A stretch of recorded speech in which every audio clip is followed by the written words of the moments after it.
Jason Miller was only 23 years old when his life took a sudden turn. He had been married to his wife, Emily, for just over a year. They lived in a small rented house on the edge of town, the kind of place where neighbors minded their own business. Jason worked at a local hardware store, and Emily was a waitress at a family restaurant. By all appearances, they seemed like an ordinary young couple trying to build their future. But beneath the surface, things were not so simple.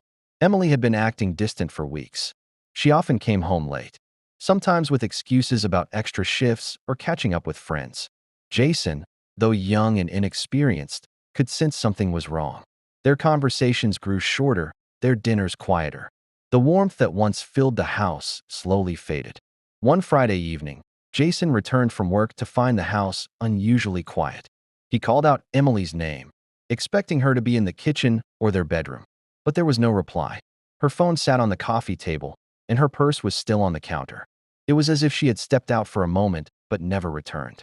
Jason searched the house again and again, opening closets, looking under the bed, checking the backyard. Panic set in as hours passed with no sign of her. He called her friends, but none had seen her that day. By nightfall, Jason contacted the police. They arrived, asked him routine questions, and looked around the property. But with no sign of forced entry and no evidence of struggle, Emily's disappearance was treated as a possible voluntary absence. Maybe she had chosen to leave, they suggested.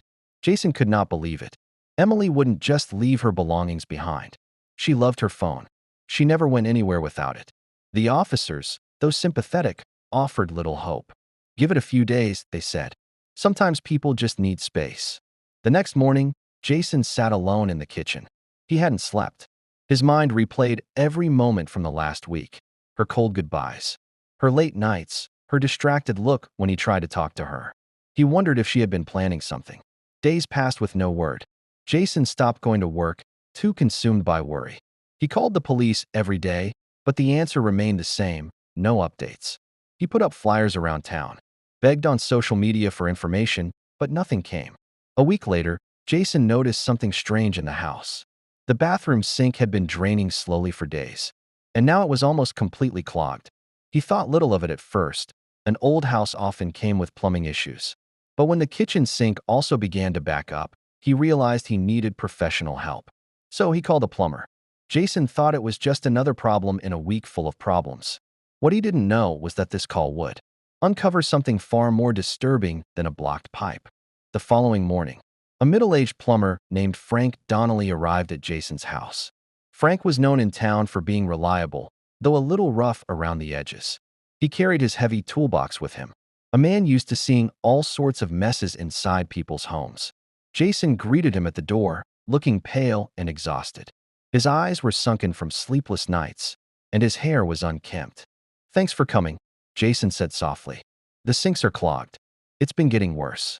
Frank gave a short nod and got to work. He started in the bathroom, removing the drain cover and feeding a metal snake down the pipe. The tool hit something hard, then something soft. He frowned and pulled it back. A foul smell rose from the drain, stronger than the usual stench of old pipes. Could be hair, could be grease. Frank muttered, though the odor didn't match what he usually encountered.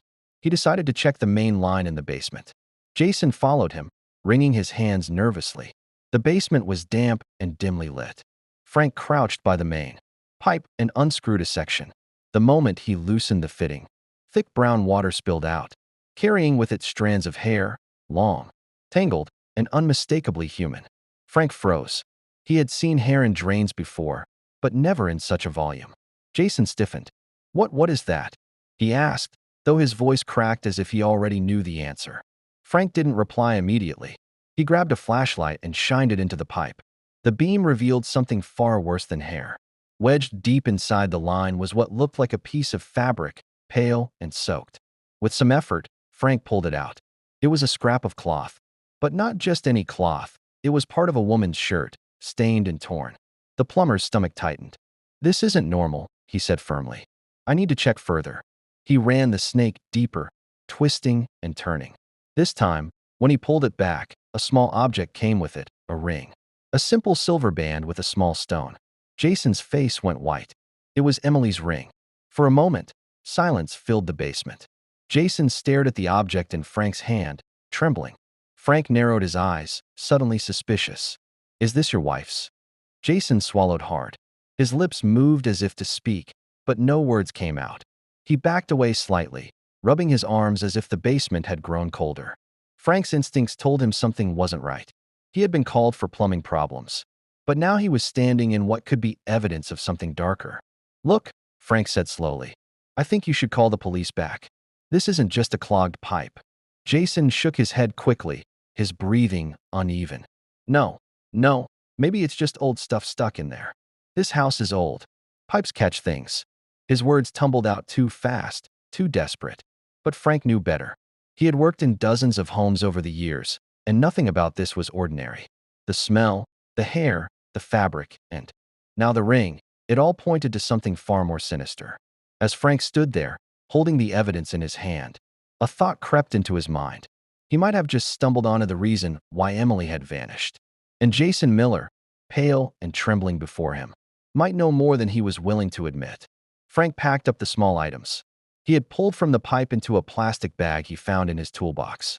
He wasn't a detective, but his gut screamed that he had uncovered evidence of something terrible. Jason stood silently, his face pale and tense. The basement suddenly felt like a stage, and both men were waiting for the next line to be spoken. I'm calling the police, Frank finally said, his voice steady. Jason stepped forward quickly. No, wait, don't do that. His voice was sharp, almost panicked. Frank looked at him, narrowing his eyes. You're telling me not to report this? Kid, I just pulled out hair, cloth, and a ring from your pipes. Something's wrong here. If your wife is missing, this could be important. Jason rubbed his forehead, pacing in the dim light. His words came out in fragments. You don't understand. It's not what it looks like. I didn't. He stopped, unable to finish. Frank, growing uneasy, set his toolbox down and crossed his arms. Then why don't you explain it to me? Jason sank onto an old chair, his hands shaking. He stared at the floor as if confessing to the concrete itself. Emily and I fought. The night she disappeared, we had an argument. She wanted to leave me. Said she was tired of this life, tired of me. His voice cracked. I begged her to stay, but she wouldn't listen. And then she slipped. Frank tilted his head, confused. Slipped? Jason nodded quickly. In the kitchen. She hit her head. There was blood. She wasn't moving. Tears welled in his eyes. I panicked. I didn't know what to do. I thought if the police came, they'd think I killed her. I was scared. So, I tried to hide it. Frank felt his stomach turn. Hide it? How? Jason covered his face with his hands. His next words came out in a whisper. I cut her up. I didn't want to, but I thought it was the only way. I thought the pipes would take care of it. The confession hung in the air, heavy and sickening. Frank stepped back, horrified. He had fixed many things in his career, but never had he been this close to something so dark. You're telling me you put your wife's body down these pipes? Frank asked, his voice low. Jason nodded, tears streaming down his cheeks. I was desperate. I didn't know what else to do. Frank's instincts screamed at him to get out of the basement. He needed to call the authorities immediately. But Jason suddenly stood, his face wild with fear. You can't tell anyone, he said, his voice trembling but firm. Frank shook his head. Kid, you don't get it. This is murder. This isn't something you can hide. The truth always comes out. Jason's breathing grew heavy, his eyes darting toward the toolbox. The atmosphere shifted. What began as a confession now felt like the edge of danger. Frank realized he wasn't just a plumber anymore. He was a witness. And Jason knew it too. Frank's heart pounded as he stood in the basement, the bag of evidence still in his hand. Jason's eyes flickered between the toolbox, the pipe, and Frank himself. The young man looked cornered, like a trapped animal. Jason, listen to me, Frank said carefully, keeping his voice calm. You're young. You made a mistake, but killing me won't fix anything. The police are going to find out, one way or another. The best thing you can do now is tell the truth. Jason shook his head violently. No. If you tell them, I'll lose everything. My life is over.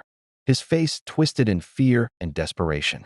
Frank slowly moved toward the stairs, keeping his eyes on Jason. I don't want to fight you, son. I just need to step outside and make a call. We'll let the police handle it. Don't make this worse.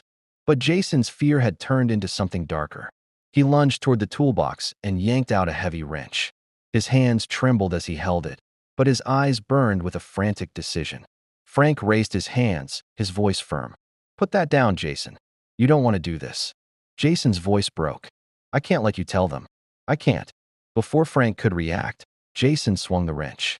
It struck Frank on the shoulder, sending him staggering back against the wall. Pain shot through him, but he tried to push forward, grabbing Jason's arm to wrestle the weapon away.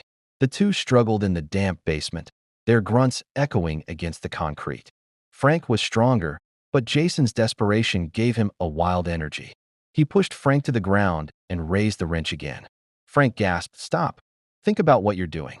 But Jason brought the wrench down hard. Once, twice. The sound of metal against bone filled the room. Frank's body went limp. His eyes, once sharp with alarm, faded into stillness. The bag with Emily's ring slipped from his grasp and landed on the floor beside him. Jason dropped the wrench, panting heavily. He stared at Frank's lifeless body, horror dawning on his face. In a single moment, he had crossed a line from which he could never return. For several minutes, Jason just stood there, his chest heaving, his mind spinning. He hadn't planned this. He never wanted to kill anyone else. But now, in his panic, he had added another life to the secret he had tried so desperately to hide. The silence in the basement was suffocating. Jason knew he couldn't explain this away. Frank was not his wife, not a private fight. He was an innocent man who had come to fix a pipe. And now, because Jason had chosen fear over honesty, the plumber was dead. Jason sat on the cold floor, burying his face in his hands. For the first time, he realized there was no escape. The clogged pipes, the confession, the murder, all of it would eventually come out.